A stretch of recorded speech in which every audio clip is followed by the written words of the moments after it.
Bueno, ya estuvimos orando por Argentina, estuvimos antes de la reunión orando también. Decirles lo que sentimos en el corazón, que más allá de quién sea el próximo gobierno, oremos por la nación y seamos iglesia. Creo que la función de la iglesia es ser una voz profética, independientemente de quién sea el que gobierna, ¿sí? O sea, nosotros tenemos que dar un mensaje, ser una voz en medio de esta sociedad, y Dios bendiga a la Argentina, ¿verdad? Dios bendiga a la Argentina, porque creo que Dios creó esta tierra rica.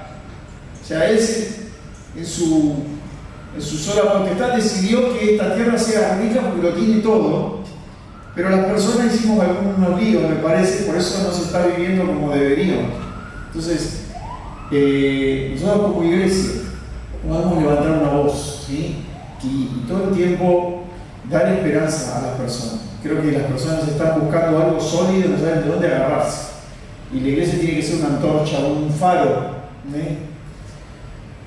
Imaginarse un barco en el medio del mar, si no sabe a dónde ir, lo que más necesita es ver un faro. Es decir, hay que ir para allá, que la iglesia pueda ser un faro. Bien.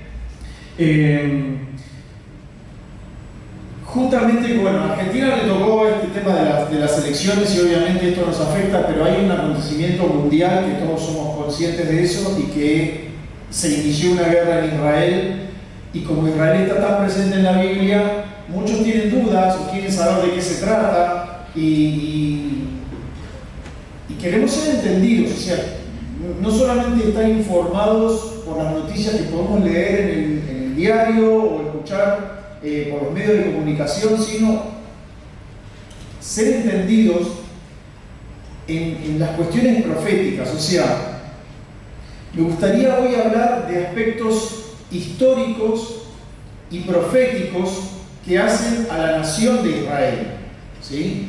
Así que como vamos a ver varios versículos bíblicos y voy a mencionar algunas profecías cumplidas. Si ustedes quieren, podrían tomar nota de algunas cosas, porque algunas van a estar en la pantalla, pero tal vez otras no. Y entonces esto va a ser una predicación, pero de alguna manera va a ser como una recopilación de hechos, no de interpretaciones, reitero, hechos, no interpretaciones, que están relacionadas con las escrituras, con las profecías que tenemos en la palabra. Entonces, mi deseo y creo lo voy a decir de otra manera. Creo que la voluntad de Dios es que la iglesia tenga un entendimiento mayor del entendimiento que tiene la gente cuando recibe la noticia. ¿Sí? Cayeron bombas en Palestina, murieron tanto, qué sé yo. O sea, el grupo terrorista, todas estas cosas. Nosotros vamos a escuchar las mismas noticias que escucha todo el mundo, pero con esto que voy a compartirles, pretendo poder aportarles un entendimiento extra y espiritual de los sucesos. ¿Sí? ¿Se entiende? Quiero que entendamos esto. La iglesia debe ser entendida en los tiempos. Tenemos que tener un entendimiento superior y mucho más amplio que el entendimiento que reciben las personas que solamente escuchan las noticias. No solamente para este presente, sino para estar preparado para lo que va a venir. O sea, arranco diciéndoles que esto que sucedió ha acelerado de alguna manera los tiempos proféticos. No es algo que no está en la palabra de Dios, pero de repente estamos viendo el cumplimiento de algo que leemos en las Escrituras.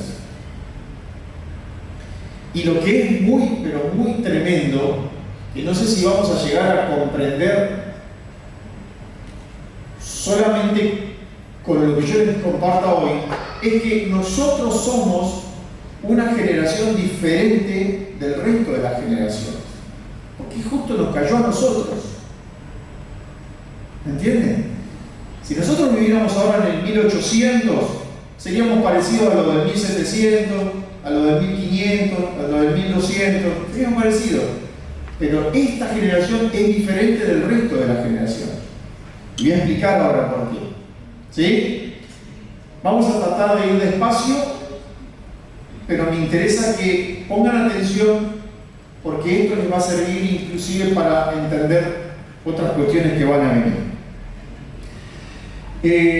Hay algunas profecías, hay muchas profecías que ya se cumplieron, muchas profecías, pero hay algunas que son muy significativas y voy a mencionar 5, ¿sí?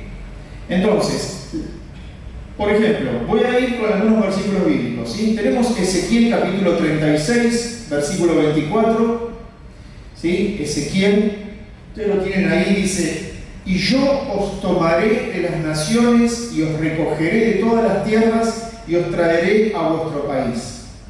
¿Sí? Piensen por favor que desde el primer siglo hasta 1948 esto no se había cumplido. 1948, algunos de los que están aquí, yo no había nacido, pero tal vez algunos sí habían nacido, y estamos ahora, nada, hace 70 años, no sé, 70, 80 años, ¿ok? 1948, en el 14 de mayo de 1948, la Organización de las Naciones Unidas promulgó el nacimiento de la nación de Israel. Entonces esto ocurrió en nuestra generación, ¿ok? Dice Isaías capítulo 66, versículo 8: ¿quién oyó cosa semejante? ¿Quién vio tal cosa? ¿Concebirá la tierra en un día? ¿Nacerá una nación de una vez? Pues en cuanto Sión estuvo de parto, dio a luz sus hijos. O sea, nunca pasó que una nación nazca en un día. De nada a ser una nación en un solo día. Y esto es una profecía 750 años antes de Cristo, ¿ok? Que por la palabra del profeta Isaías. Entonces piensen que luego de 2000 años de dispersión, una nación que había perdido su nación, había perdido su idioma también, su economía, su moneda, su gobierno, ahora vuelve a ser una nación y arrancaron con unos 600, 700 colonos, ¿sí? Y el 14 de mayo fue promulgada el nacimiento de la nación y al otro día, un día después, 3 naciones le declararon la guerra a este grupo. O sea que una vez conocí un matrimonio de recién casados en Bariloche, nos habíamos ido hace muchos años a Bariloche, nos encontramos con 2 muchachos, una pareja, nos pusimos a hablar con ellos y me dice: yo desde que nací que estamos en guerra, o sea, es normal que haya misiles que vuelan, o sea, no sé vivir sin que pase eso. Yo dije: wow, qué tremendo es eso. ¿Sí? O sea, ellos siempre estuvieron en conflicto. Y quiero que entendamos, pero espiritualmente, por qué sucede esto. ¿Por qué tanto ensañamiento con la nación de Israel? ¿Verdad? Hay una explicación que es espiritual. Nosotros somos la generación que vio el cumplimiento de esa profecía. Hablo de otra cosa. Esto no lo vamos a leer, pero yo si quieren les menciono los pasajes para que ustedes lo puedan leer en su casa. Ezequiel en el capítulo 38, versículo 8 al 16, y Ezequiel 39, del 1 al 7. No lo voy a leer por razones de tiempo, pero Ezequiel 38 habla del Armagedón, de lo mismo que habla Apocalipsis capítulo 16 y Apocalipsis capítulo 19, ¿sí? La guerra final. ¿Sí? Dios trayendo a todas las naciones, Dios mismo trayendo a las naciones contra Israel para glorificarse sobre ellas y destruirlas, de todos los enemigos de Israel. Y menciona esas naciones que en ese momento tenían otro nombre, ¿sí? La mayoría de ellas, pero que hoy son los territorios que ocupa Irán, Irak, Rusia, Turquía, Líbano, Siria, Libia y Arabia Saudita. Casualmente todas naciones que están en conflicto con Israel, ¿verdad? Entonces, todos ellos juntos con la finalidad de aniquilar Israel. Esto lo podés escuchar en las noticias, lo podés ver por internet, pero quiero que entendamos esto nosotros que tenemos entendimientos proféticos. Sabemos que el mundo que no vemos influencia al que vemos, ¿sí? ¿Estamos? Entonces, el mismo espíritu que había en Amalek, Amalek era una nación que perseguía y que quería destruir a los judíos cuando todavía estaban en el desierto en camino hacia la tierra prometida. Amalek quería destruir a Israel y atacaba la retaguardia, o sea, intentaba matar y destruir a los más débiles de Israel. Eso era Amalek, ¿sí? Hay una guerra que libra Josué al mando de Josué y Moisés se va a la montaña, levanta los brazos y cuando Moisés tenía los brazos arriba, Israel prevalecía y cuando se le bajaban los brazos, Amalek prevalecía. Entonces dice que Aarón y Hur lo sentaron en una piedra a Moisés y le tuvieron la mano levantada para que durante toda la guerra puedan prevalecer, ¿sí? Entonces esto era Amalek. De Amalek, más adelante, años después, tiempo después, surge un líder que era un colaborador muy importante del rey Asuero de Persia, y este líder que muy cercano a él, que formaba parte del gobierno, se llamaba Amán. Y ustedes pueden leer en Esther el edicto que saca literalmente dice esta palabra, para aniquilar al pueblo de Israel. Tenemos que aniquilarlo, tenemos que destruirlo. Se dan cuenta que el objetivo no es el beneficio de mi nación, sino la destrucción de la tuya. Y eso es lo que quiere. Bueno, y de ahí también dice que surgen todos estos grupos de Hamás. Hamás significa violencia, ¿sí? Hamás significa violencia. Entonces, cuando yo dije el mundo que no ves influencia al que ves, ¿sí? Este mismo espíritu que había en Amalek, en los amalecitas, que había en Amán y que estuvo en Hitler, era para destruir a Israel. O sea, se mueren los amalecitas, se muere Amán, se muere Hitler, pero los demonios que quieren destruir Israel siguen estando y van a volver a influenciar a alguien para tratar de destruir Israel. Ellos no van a dejar su objetivo, ¿sí? Entonces estos demonios ahora se van a propagar entre todas estas naciones que van a venir contra la nación de Israel en la batalla final, pero ellos van a ser destruidos por Jesús en su segunda venida con el resplandor de su venida. O sea, no va a haber que tirar un tiro, nada. Ustedes lo pueden leer eso en Apocalipsis capítulo 19. Entonces, hoy está habiendo grupos fundamentalistas como Hamás, Hezbollah, Al-Qaeda, Boko Haram en África y demás, que tratan de promover el odio hacia esta nación. Y está habiendo manifestaciones de odio hacia Israel, no solamente en naciones árabes, sino que ya se está propagando hacia el mundo occidental, donde hay no sé si fue ayer o hoy, hubo una manifestación muy masiva en Estados Unidos contra Israel, cuando Estados Unidos es una nación que históricamente siempre fue a favor de Israel. Entonces se está propagando y se contagia. Yo hablaba con mi esposa, que ella estaba por ahí, fue al gimnasio y escuchaba una conversación de unas mujeres, y entre ellas estaban en contra de Israel. Y no se sabe bien por qué. No tienen bien claro por qué. pero es un espíritu que está influenciando en el inconsciente colectivo de la gente. ¿Sí? Nosotros necesitamos ser entendidos en esto que sucede. Y eso está pasando también en nuestra generación.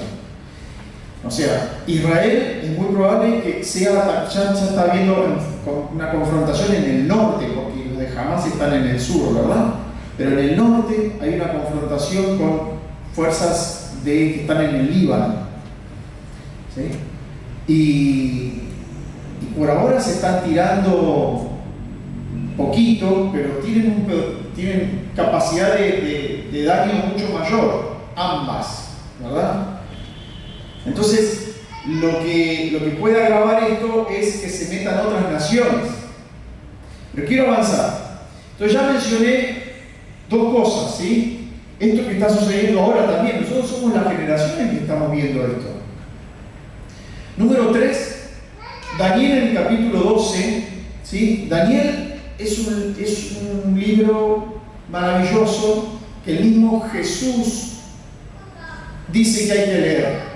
O sea, es tremendo, es muy significativo que el mismo Señor Jesucristo dijo, lean a Daniel. ¿Sí? El libro de Daniel está escrito en parte en hebreo y en parte en arameo.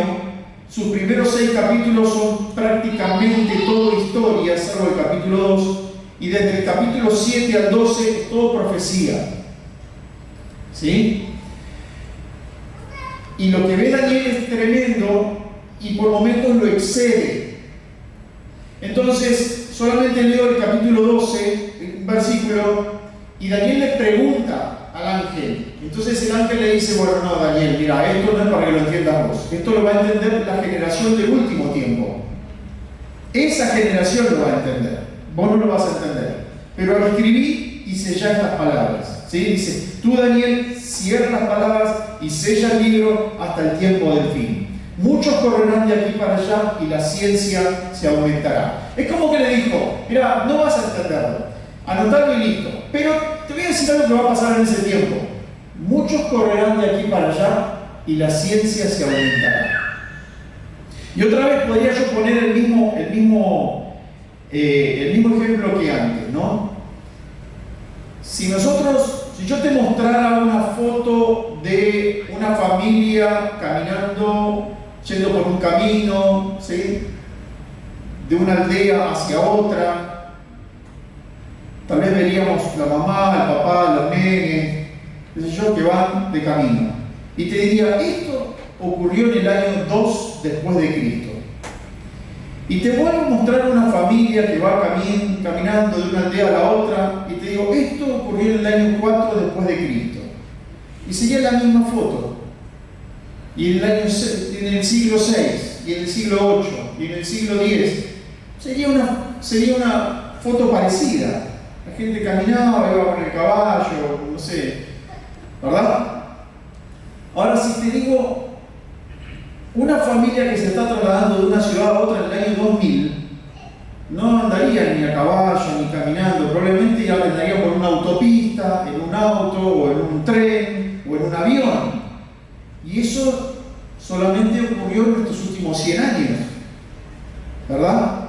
Entonces, la gente correrá de aquí para allá y la ciencia se aumentará.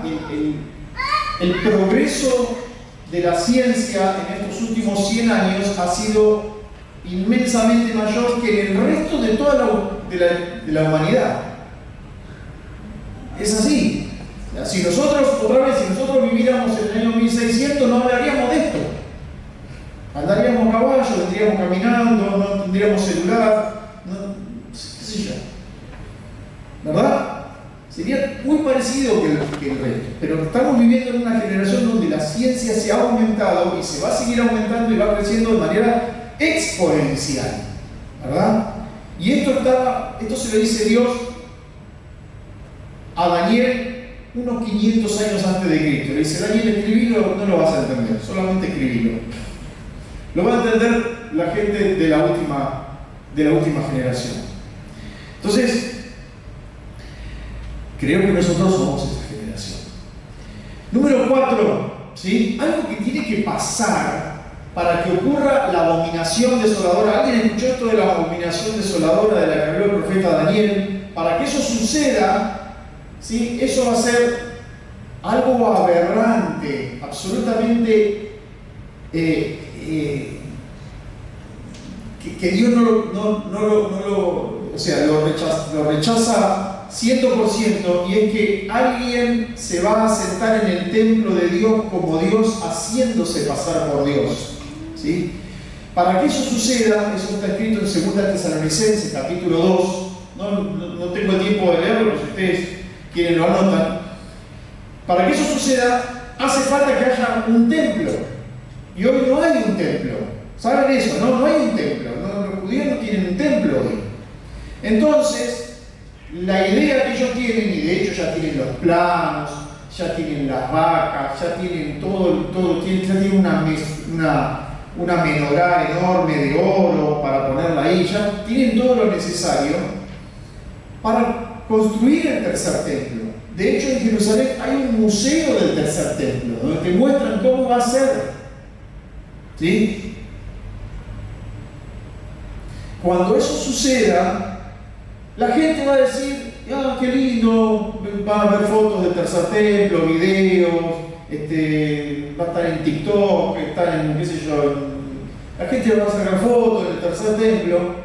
Muchos cristianos van a decir: qué lindo, vamos a orar al tercer templo, pero los entendidos vamos a decir: hey, ya esto va a pasar. ¿Sí?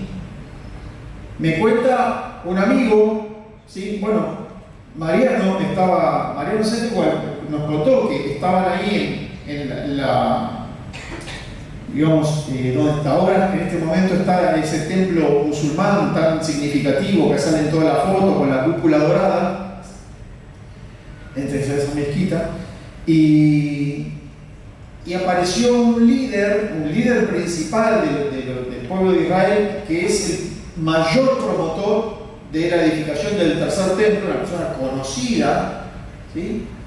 Que es el mayor promotor ligado al gobierno, o sea, una persona muy influyente para la construcción del tercer templo. Y cuando vio que había cristianos ahí, el hombre dijo: hey, vengan a orar con nosotros también. Y entonces todos los chicos que estaban con él decían: sí, qué bueno, aleluya, vamos a orar, ¿viste? Y Mariano dijo: vénganse para acá ustedes. Porque claro, ¿qué podemos ver de malo en ir a orar, ¿sí?, a nuestro Dios, donde hay personas que también, con judíos o con musulmanes, vamos a orar a Dios? Pero precisamente lo que quieren es hacer esa mezcla, y que no entendamos que ese es un plan, digamos, que va a dar origen a que muchas personas se pierdan, ¿sí? Porque dice la Escritura que va a haber una apostasía, y apostasía viene de una palabra que da la idea de falta de firmeza, o sea, falta de convicción, un entendimiento muy superficial. Entonces, me di cuenta, o yo por lo menos tomé cierta conciencia que trato de compartirles con ustedes. Tomé cierta conciencia de que me parece que nuestro calibre de revelación y de entendimiento no es suficiente. ¿Se dan cuenta? O sea, muchos van a ser engañados. Y nosotros tenemos que ser de los entendidos, de los que enseñan a otras personas acerca de los tiempos que estamos viviendo. Ser entendidos, estudiar las Escrituras y ser entendidos. Porque además de estudiarla, poder comunicar aquello que estamos entendiendo. ¿Me siguen? Bien. Entonces, está el espacio al costado de ese templo musulmán donde se podría llegar a construir ese tercer templo de los judíos. Pero esto sería un agravio demasiado fuerte para el mundo musulmán, y es muy probable que eso dé origen a una guerra de otra magnitud mucho mayor. no sé si la Tercera Guerra Mundial, pero estoy seguro que muchos países reaccionarían frente a esta iniciativa de Israel de construir su tercer templo en ese lugar. Eso sería realmente muy notorio y muchos se opondrían. Quieren destruir la nación de Israel. Ellos quieren aniquilar la nación de Israel. Eso es el espíritu que estuvo en otros líderes y que hasta ahora no lo logró y no lo van a lograr tampoco, porque quien se mete con Israel se mete con Dios, porque Dios tiene un pacto eterno con esa nación. Eso no va a cambiar, ¿verdad?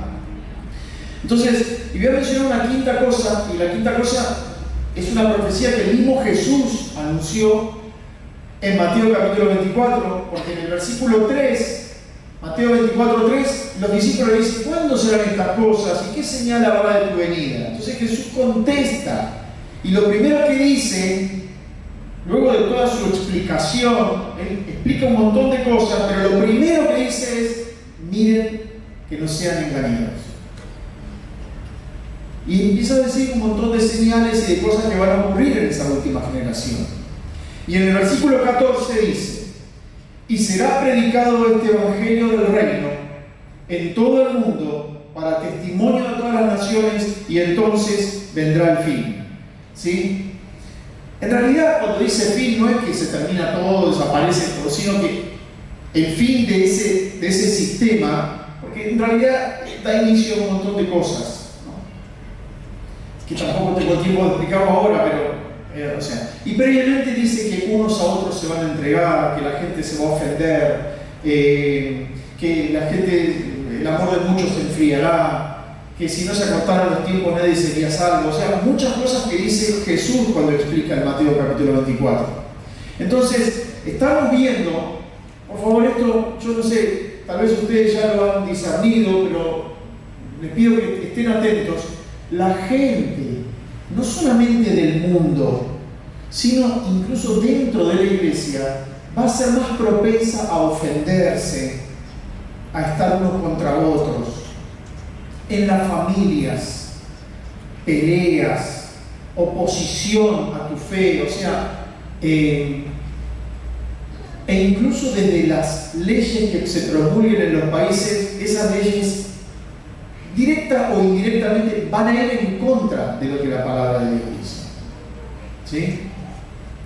Recientemente me llamó una pastora para consultarme qué hacía. Estaba medio desesperada porque la estaban presionando. Ella trabaja en un organismo gubernamental y en su ciudad ella trabaja en un área digamos, que protege a las mujeres que sufren violencia. Bueno, y había una mujer que se había presentado en la escuela y ha dicho: bueno, yo quiero que a partir de ahora a mi hijo no le llamen más Tomás, sino que le llamen, no sé, Virginia, no me acuerdo, ¿no? Y el nene tiene 4 años. 4 años. Y la mamá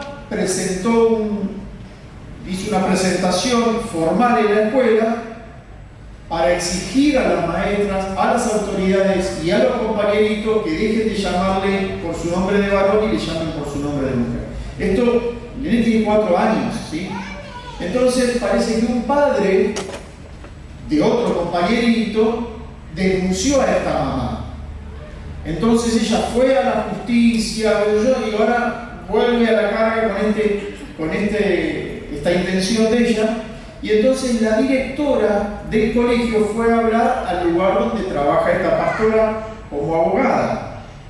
Y entonces la directora, su jefa, le dice: tenés que escribir algo, ¿sí?, para obligar, ¿sí? Vos tendrías que escribir como funcionaria de este organismo que defiende a la mujer, tenés que escribir algo para que avalen la petición de esa mamá. ¿Sí? Y entonces ella me llama desesperada y digo: yo no puedo hacer eso, renuncio, le dice. Bueno, pensamos juntos, oramos juntos, ella contestó y dijo que desde su idoneidad profesional consideraba que no correspondía que ella escriba eso, dado que el niño tiene 4 años. 4 años. Entonces estamos viviendo eso, pero esto yo creo que es un botón de muestra, porque las cosas se van a poner cada vez más difíciles. Cada vez más difíciles. Entonces, si nosotros evaluamos las noticias como cualquier otra persona, vamos a carecer de luz y de entendimiento que le compete a los hijos de Dios. Nosotros necesitamos entender espiritualmente todo. ¿Sí? Entonces, Jesús está anunciando que va a haber confrontación entre las personas, que unos a otros se van a entregar. No se extrañen de que dentro de la iglesia del Señor haya algunos cristianos que denuncien a otros cristianos. ¿Sí? Va a haber división, va a haber... O sea, esto va a suceder. ¿Sí? Está profetizado en Mateo capítulo 24. Y estas 5 cosas que yo mencioné, todas ocurrieron en esta generación, están ocurriendo en esta generación. Y no estaban ocurriendo en otra. Porque que el Evangelio del Reino sea predicado en todas las naciones. Piensen que esto lo dijo Jesús a un puñado de discípulos, adentro de una habitación. Imagínate que ellos nunca habían salido de ahí adentro, de la ciudad. Y dijeron, ¿cómo hasta lo último de la tierra va a ser predicado lo que este hombre nos está diciendo a un grupito que somos acá 10 tipos, 10, 12 personas? Era algo de ciencia ficción. De hecho, yo creo que no se lo creyeron los discípulos. No se lo creyeron. Porque cuando se empezó a convertir gente que no era judía, empezaron a decir, ¿cómo puede ser? No puede ser. ¿Cómo? Los que no son judíos se convierten, eso está mal. Y yo digo, pero ¿no te acordás que Jesús dijo que ir hasta lo último de la tierra? ¿Verdad? Entonces, ¿cómo puede cumplirse esta profecía de 24:14? Será predicado este Evangelio del Reino hasta lo último de la tierra. Puede cumplirse porque haya masivos medios de comunicación y posibilidad de llegar hasta cualquier persona en cualquier lugar del mundo, y eso está ocurriendo en esta generación. ¿Sí? Entonces, ahora que ya mencioné algunas cosas que solamente nosotros hemos vivido, quiero que pensemos, lo que voy a compartir ahora nos afecta a nuestra conducta. Jesús dijo, bueno, a ver, hoy está viendo, ya sabemos toda esta escalada de violencia y de odio, y el odio puede más que el deseo de la paz, por eso sigue los conflictos. Pero estos conflictos se van a ir propagando. Pienso que puede pasar esto, ¿sí? Yo creo que puede pasar esto, o que se están dando las condiciones para que suceda. Los conflictos se van propagando en muchas naciones del mundo. Hay ataques terroristas en varias naciones del mundo. Ya hubo amenazas de bomba acá en Argentina, ¿sí? En un museo muy famoso de Israel, de París, ¿sí? 8 amenazas de bomba en 7 días, tuvieron que desalojar el museo. O sea, y van a cometer atentados, va a haber un creciente aumento de manifestaciones en contra de Israel, va a haber violencia, van a consumar esa violencia, ¿sí? Israel tal vez avance con su plan de tener su tercer templo, van a edificar el tercer templo o van a empezar a construir las paredes, y se va a poner muy difícil la cosa, ¿sí? Es muy probable que eso suceda, y tal vez para tratar de calmar los conflictos que hay en el mundo, se va a formar una coalición de 10 naciones. No sería muy loco que eso suceda, ¿verdad? Una coalición de 10 naciones para tratar de establecer la paz. Se van a firmar acuerdos de paz y de seguridad. Y dentro de entre las 10 naciones va a surgir un Mandela palestino. Cuando él surja, 3 naciones van a caer. Daniel capítulo 8, estoy diciendo. ¿Sí? Daniel capítulo 7 y 8 dice esto. Apocalipsis 13. ¿Ok? Entonces, va a surgir un muchacho bueno. Todo el mundo lo va a querer. Va a ser tanto el nivel de violencia y de conflictos que hay en el mundo que todos van a decir, ay, por fin, esto es un alivio.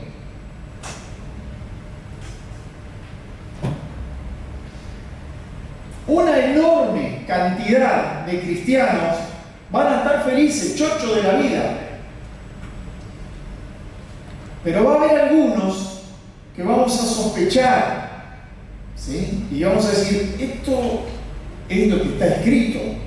Y vamos a ser los únicos que vamos a ir a contramano del mundo diciendo, no es bueno esto que está pasando. ¿Me siguen? Amén. Entonces, obviamente que la gente nos va a rechazar más todavía.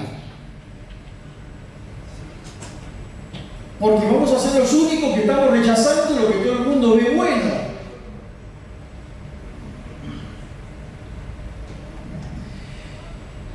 Ese muchacho, ese Mandela, digo Mandela porque, a ver, a Mandela lo querían todos, ¿no? La verdad que es una figura muy querida por todo el mundo. Este va a ser muy querido por todo el mundo. Muchos van a creer que es el Mesías, pero es el anti-Mesías.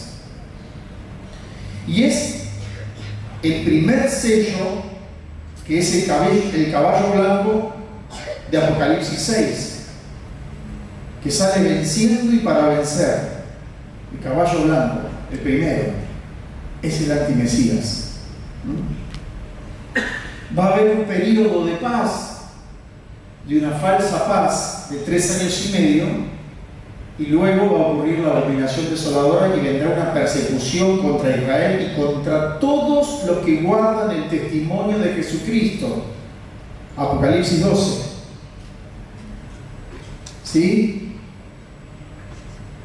Me gusta que están todos atentos.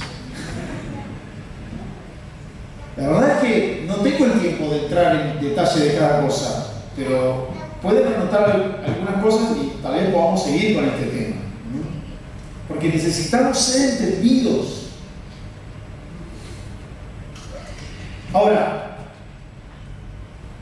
quiero entrar en el final de la prédica, o digamos, o en la parte final, hablando de nosotros. Jesús hizo referencia a la generación final. Y él dijo esto, Lucas capítulo 17, versículo 26, miren, dijo así: como fue en los días de Noé, así también será en los días del Hijo del Hombre. ¿Ok? Palabras de Jesús. Entonces vos decís, yo sé lo que pasó en los días de Noé. ¿Qué pasó? ¿Cómo? Además del diluvio y todo esto, pero ¿qué pasó? ¿Cómo fue en los días de Noé? Así será en los días del Hijo del Hombre. ¿Sí? Y piensen, a ver, porque todo que sabemos de Noé, que bueno, que hizo el arca, que se salvaron y que todos los demás se ahogaron, ok, pero piensen que Noé estaba construyendo un barco porque él decía que iba a caer agua desde arriba para abajo, que nunca había pasado, a ver si entienden, nunca había llovido. Pues imagínate que alguien empieza a predicar que va a pasar algo que nunca jamás pasó. Vos imaginate que 2 años antes de la pandemia alguien dijera, inviertan en barbijo, compren alcohol en gel, pero no uno para tener en la cartera, compren mucho, porque todo el mundo va a estar desesperado, nadie va a poder hablar, van a estar todos con barbijo, nadie va a salir de su casa, y vos decís, esta cosa. ¿Quién? Nadie lo hubiera tomado muy en serio, ¿verdad? Noé estaba construyendo un barco porque iba a caer agua desde arriba para abajo. Y era una cosa de loco. El agua no cae de arriba para abajo. Hasta ese entonces. Subía un vapor de la tierra, decía. Y él le decía todo. Dice la Biblia que él era un pregonero de justicia.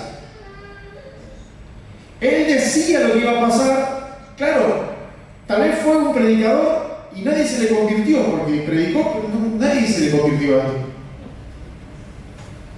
Pero él anunció un juicio que iba a venir. ¿Sí? Entonces, La pregunta, y esto me bendijo mucho que lo compartió Mariano, mi amigo, con gusto puedo decir eso, algo que me hizo pensar, ¿qué estaba esperando Dios en ese tiempo? Fíjense que Dios no envía el diluvio antes de que Noé termine de hacer el arca. No es que a Dios se le acabó la paciencia y dijo, bueno, mira, estás tardando mucho con el arca, vas muy lento, te está levantando tarde para trabajar y al final no llegamos, mando ya el diluvio y chao. No, Dios esperó con paciencia que Noé construya el arca. Por favor, esto no es historia. Yo no quiero que lo escuchen como una historia. Quiero que lo escuchen como algo que Dios es. Cómo Dios actúa. ¿Estamos acá? Entonces, miren, 1 de Pedro capítulo 3, versículo 20. Miren, acá lo dice. En los tiempos antiguos, en los días de Noé, desobedecieron, cuando Dios esperaba con paciencia mientras se construía el arca. Dios esperaba que se construya el arca, ¿sí? En ella, solo pocas personas, 8 en total, se salvaron mediante el agua. Entonces, ¿hasta cuánto esperó Dios? Hasta que Noé terminó. Le dijo, así un arca así, de tantos metros, de tanto de alto, de tanto de ancho, 3 pisos, hacer una ventanita, ¿ok? Todo, pintarla con brea, o sea, todas las indicaciones. Tardó un montón, porque imagínate Moisés, bueno, tardó mucho, pero la terminó. Y Dios esperó a Noé, Dios esperó a Noé hasta que terminó el arca. Y luego, escuchá esto, es muy tremendo. Entró Noé, entró su esposa, entraron sus 3 hijos, y entraron las esposas de sus 3 hijos, y Dios cerró la puerta.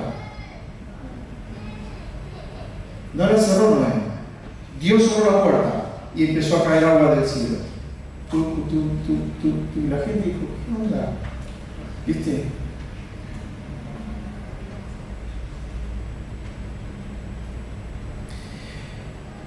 Entonces, hasta ese momento, Noé, dice la Biblia, no yo, que él era un pregonero de justicia. Justicia habla de juicios, ¿sí? De santidad, de propósito de Dios, de algo que iba a suceder. ¿Sí? ¿Cuál es el riesgo de alguien que pregona la justicia? Que la gente se burle de lo que estás diciendo, que no te tome en serio, que diga que estás loco, que te manden al manicomio, no sé. Era un riesgo que Noé lo corrió. Y Jesús dice, como en los días de Noé, va a suceder en los días del Hijo del Hombre. La iglesia, esto te puede llegar a incomodar, así que si alguno se quiere ir ahora, vaya a hacer. La iglesia tiene que pregonar la justicia de Dios.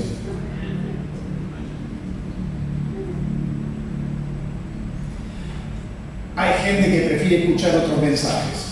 Estamos de acuerdo. ¿Sí? Es verdad. Es verdad. Pero creo que nosotros tenemos ese mensaje. Y si no lo damos nosotros, nadie más lo puede dar.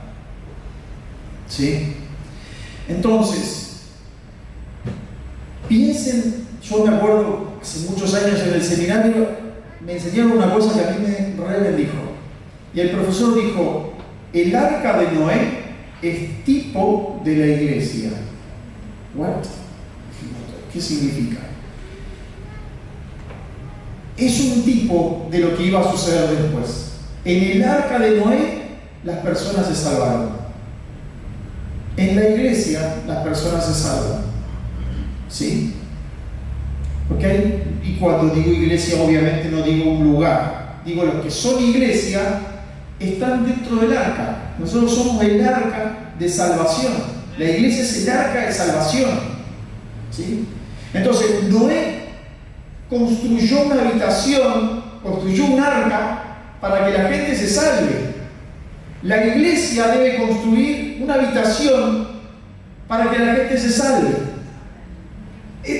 O sea, puede ser aquí, puede ser en el taller mecánico, en la escuela, en tu casa, pero nosotros somos hacedores de una habitación para que la gente se salve. Y la iglesia es esto que estamos haciendo ahora, pero por favor, no es solo esto. Yo estoy predicando la palabra, yo soy un pastor maestro que intenta comunicar un mensaje de Dios, pero ese es mi ministerio. Ahora, la iglesia es casa de oración. Es un lugar de orar, es un lugar de conectar con Dios. Hacemos reuniones los miércoles, tenemos acá casa de oración, pero lo podemos hacer los lunes, los jueves, el sábado a las 4 de la tarde, no sé, a la hora que sea. Ser casa de oración, y te digo más, vamos más allá. Esto es una casa. Vos podrías poner una mano en tu pecho y decir: yo soy casa de oración. Soy yo casa de oración.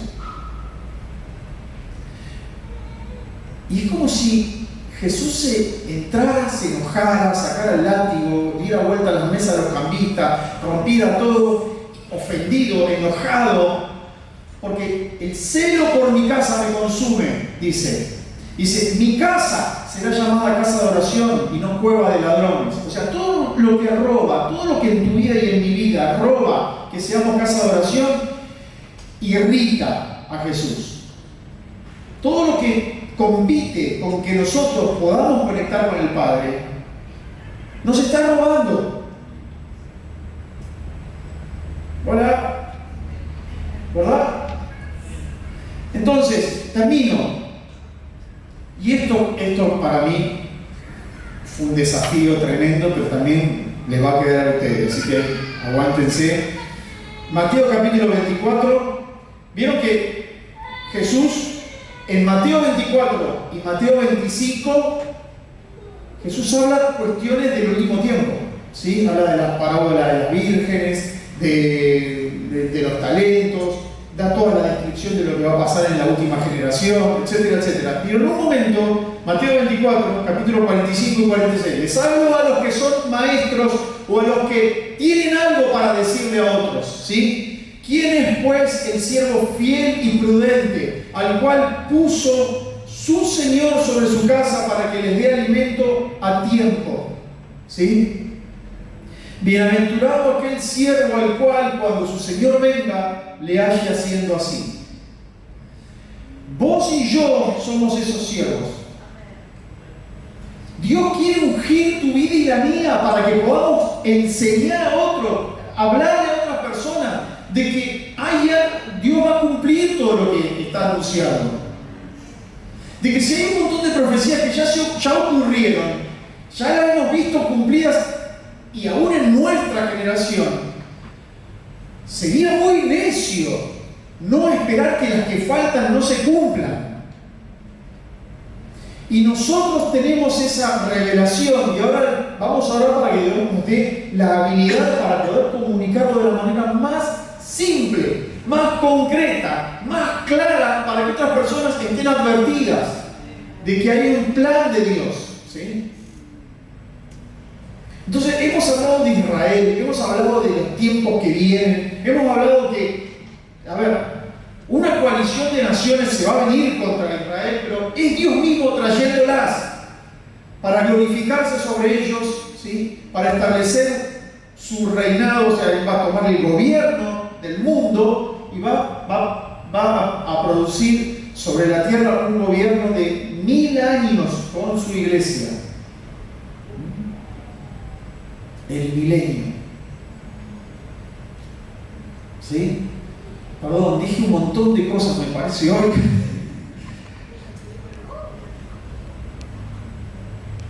Pero que lo que el Espíritu Santo haga exceda estas palabras. Que se nos impregne su verdad. Que sea atraído nuestros corazones hacia el corazón de Dios.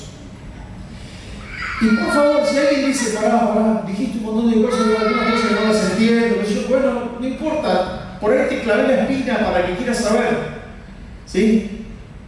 Está buenísimo. Por alguna razón estás aquí. Hoy podrías estar en otro lado. ¿Pensaste en eso? Podríamos estar en otro lado hoy. Pero por alguna razón estamos acá.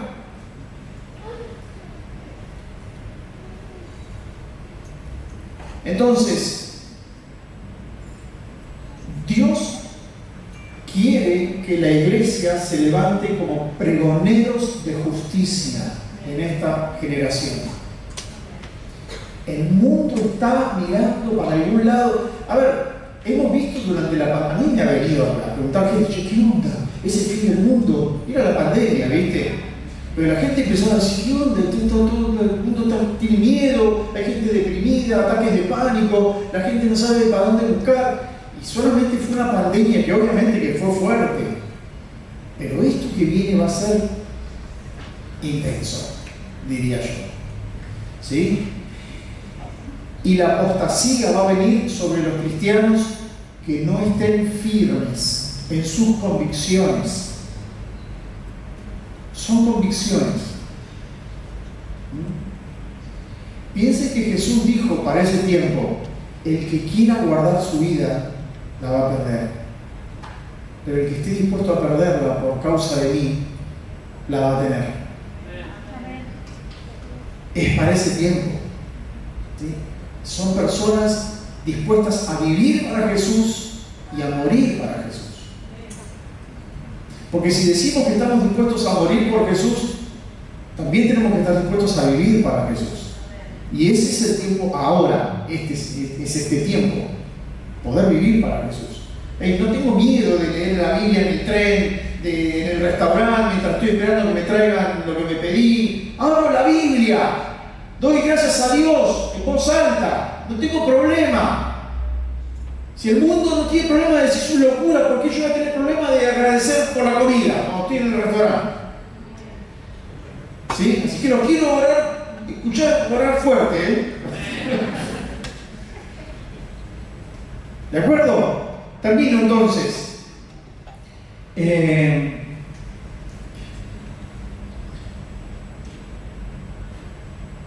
Dice la Escritura que ya no hay judío, ni hay griego, no hay hombre, no hay mujer, no hay esclavo ni libre. Todos somos uno en Cristo. Efesios capítulo 2 dice eso, somos uno en Cristo. ¿Sí? Y el espíritu que operó en esos odiadores y pretenciosos de aniquilar a Israel sabe que somos uno en Cristo. Así que se nos va a venir contra nosotros también. De momento el tema va a ser contra la nación de Israel, pero sepamos que el diablo sabe perfectamente que nosotros también somos destinatarios de esa salvación para nosotros. Así que permanezcamos firmes y vamos a orar por valentía. ¿Qué les parece si oramos para ser valientes? Dios quiere que seamos valientes, personas valientes, con convicción. Tengo problema de decir en lo que creo.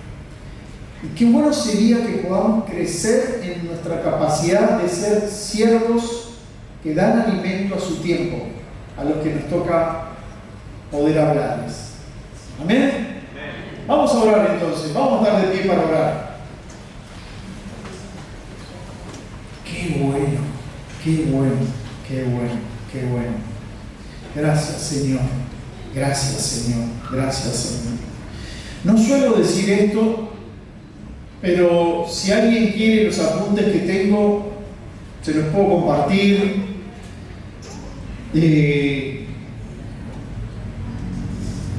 Porque creo que pueden ayudarte a expandir un poco más este tema.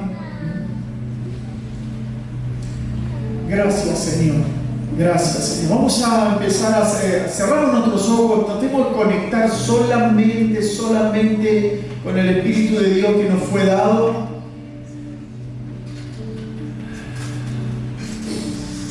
Vamos a pedirle, Señor, yo quiero tener una comprensión espiritual de esto, Señor.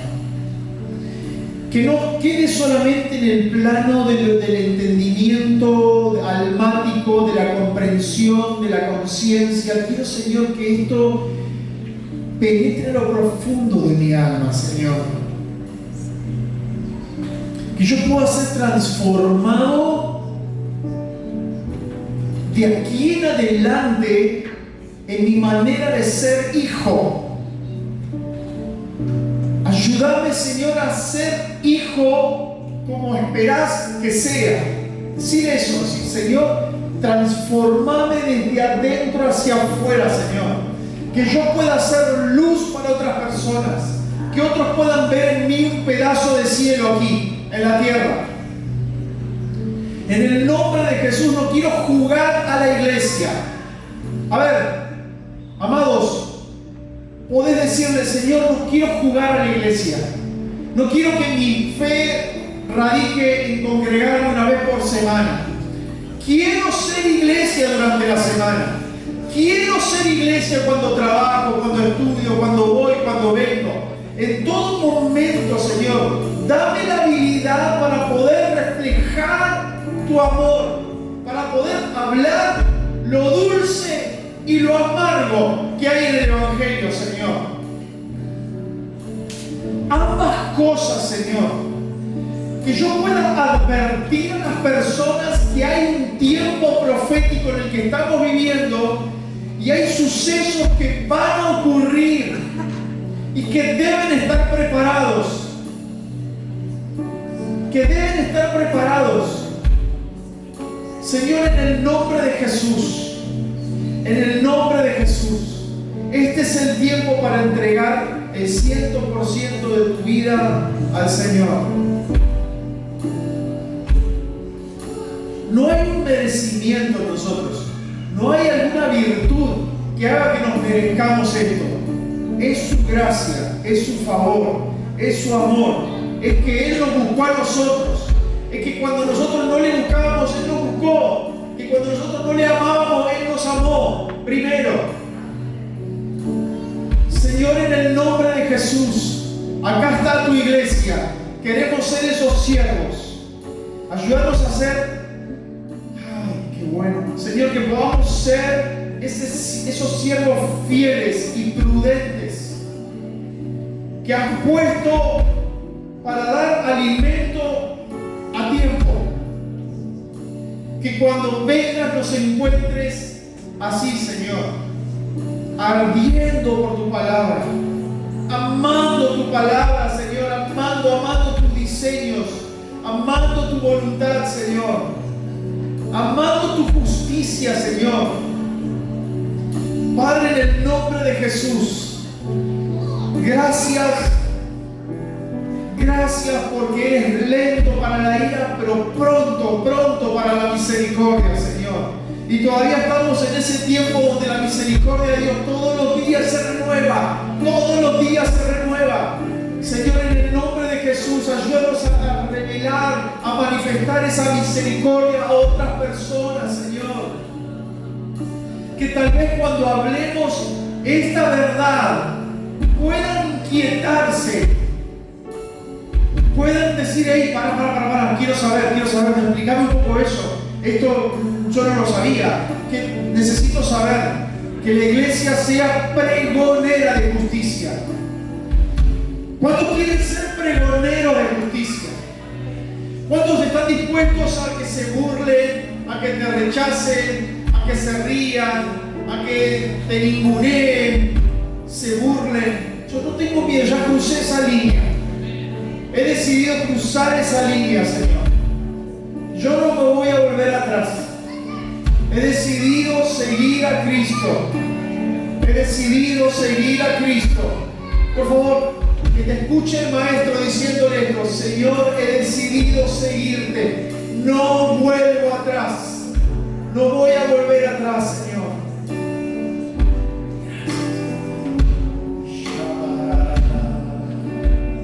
Vamos, levantamos nuestra adoración personal.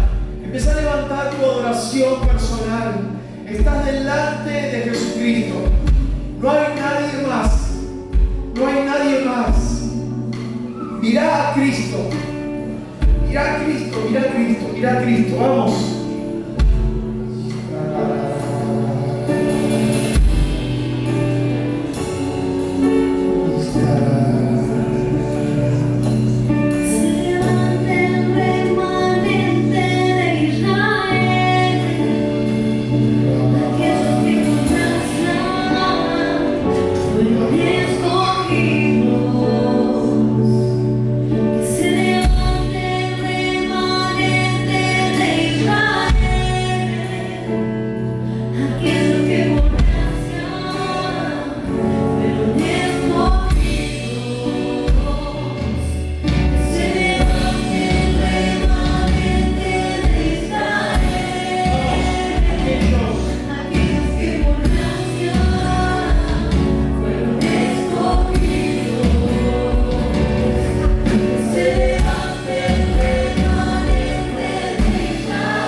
Jerusalén no descansaré hasta que salga como resplandor su justicia y su salvación se encienda como una antorcha.